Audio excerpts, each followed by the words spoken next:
Ed Schauder has struggled for years with his weight. It's been a recurring cycle of failed diets.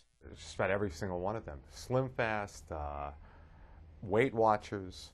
And when he hit his 40s, he realized he was in trouble. I probably was more than 370 pounds. When I first came here in May of 2005, I couldn't register on the scale. Ed was certainly heavy enough for a Roux-en-Y bypass procedure, which involves a bypass of the intestine and stomach stapling. But he was afraid of surgery and the potential complications. So almost a year ago, he opted for gastric banding instead. It involves placing around the top portion of the stomach an adjustable band, which can be inflated and made progressively tighter.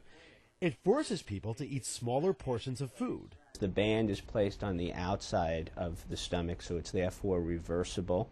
It doesn't change your anatomy. Now, new research in the Annals of Internal Medicine shows that after 2 years, obese patients who got the gastric banding lost, on average, 21.6% of their initial body weight.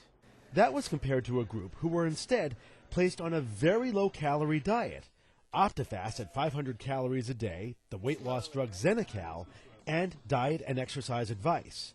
That medically treated group only lost 5.5% of their weight. The United States mortality of gastric banding is probably less than 1 in 1,000 compared to 1 in 200 for a gastric bypass.